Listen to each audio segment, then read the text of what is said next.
Ya, pemirsa, untuk mengetahui perkembangan perdagangan komoditas, kita telah terhubung dengan Nanang Wahyudin, Research and Development Valbury Asia Futures.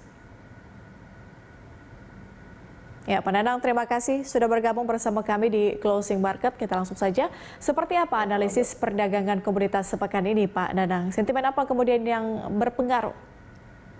Ya, kita lihat perdagangan pada harga komoditas cukup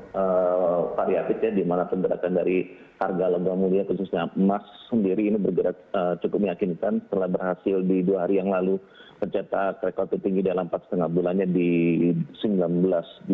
dan pada akhirnya di 2 hari terakhir pada hari Kamis dan pada hari ini pun sudah sedikit terkoreksi setelah mencapai level area tertingginya tersebut. Dan juga kita melihat untuk harga komoditas yang lainnya, baik itu dari harga olein ataupun dari harga baik itu kopi maupun dari Arabica, ya, kopi Arabica maupun kakao ini cenderung sedikit mengalami tekanan karena imbas dari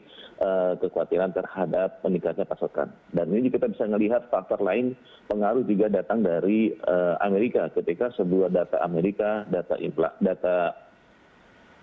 yang kita lihat semalam itu menunjukkan cukup baik, yaitu data klaim pengangguran Amerika yang mengalami penurunan, tapi tidak dengan data yang akan menjadi perhatian, yaitu data durable goods juga. Dan untuk hari ini kita akan memperhatikan sebuah data PCE Price Index Amerika yang tidak mengalami kenaikan, tapi tidak dengan data personal income maupun personal spending yang mengalami penurunan. Dan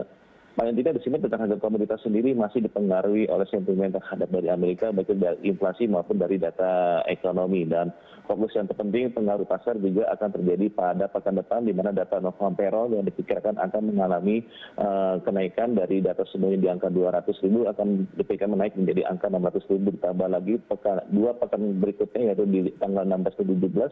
ada rapat kebijakan yang akan dilakukan oleh Federal Reserve ataupun The Fed sendiri. Kemungkinan besar kita akan menantikan kepastian ataupun bagaimana arah kebijakan moneter The Fed memasuki di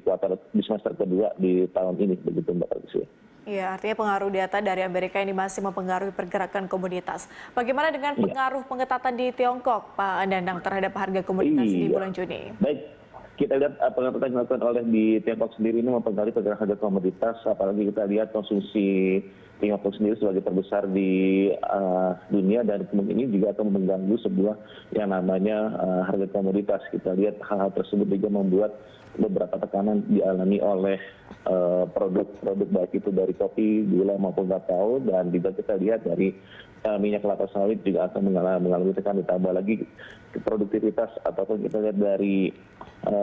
India maupun dari Malaysia ini juga terganggu oleh panen yang mengalami karena kondisi cuaca. Dan apa yang ingin menjadi kebijakan diambil oleh dari Tiongkok sendiri ataupun Beijing sendiri ini mempengaruhi harga komoditas, dan kita lihat beberapa harga cenderung mengalami sedikit penurunan, walaupun kita lihat potensi-potensi penguatan terjadi pada kenaikan harga minyak dunia, dan kemungkinan besar juga akan diikuti oleh harga olein yang saat ini khususnya mencapai area ataupun minyak kelapa sawit mencapai area Rp4.000, begitu Mbak Patricia. Jadi kalau untuk prospeknya sendiri untuk harga olein dan juga kopi untuk Juni dan rekomendasi dari Anda, Pak Nanang? Ya, kita lihat bahwa apa yang terjadi di pergerakan bulan Juni ini ada beberapa faktor yang mungkin mempengaruhinya. Mungkin kita bisa melihat arah kebijakan dari eksternal, baik itu dari Amerika, data ekonomi maupun faktor-faktor lain, seperti juga kita akan melihat bagaimana kinerja ataupun report dari ekspor impor dari komoditas tersebut, baik itu dari Malaysia, India maupun dari Beijing sendiri, yang kemungkinan besar ini akan memberi pengaruh terhadap dua komoditas tersebut. Dan saya melihat kemungkinan tersebut akan mengalami sedikit penguatan walaupun masih rentan, karena kita akan melihat bagaimana memasuki semester kedua sendiri musim tanam ataupun pengalian musim juga yang mempengaruhi produksi dan maupun panen dari kedua produksi komoditas tersebut, begitu Mbak. Oke, selanjutnya Pak Nanang, akan seperti apa Anda melihat persaingan emas, kemudian obligasi dan juga dolar Amerika Serikat untuk jangka pendek? Baik, untuk jangka pendek kita lihat harga komoditas untuk harga komoditas sendiri cenderung saat ini berada di 1,16 ya, 61, dan dari harga komoditas khususnya harga emas sendiri ini masih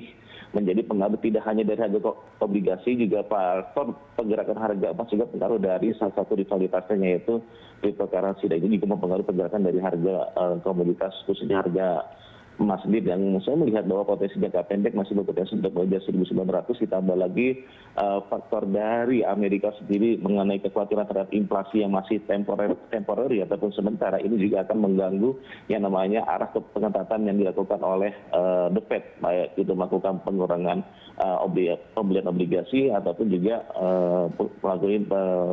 suku bunga, dan itu masih cukup lama hal tersebut dilakukan, dan hal tersebut kaitan dengan potensi harga komoditas dalam jangka pendek masih akan mengalami penguatan dan juga mencapai area target yang kemungkinan akan dicapai antara 19.955 ataupun sampai dengan 2.000 yang kita lihat ekspektasi tersebut terjadi di awal tahun, tapi ternyata karena terganggu walaupun karena pergerakan obligasi itu membuat pengaruh terhadap pergerakan harga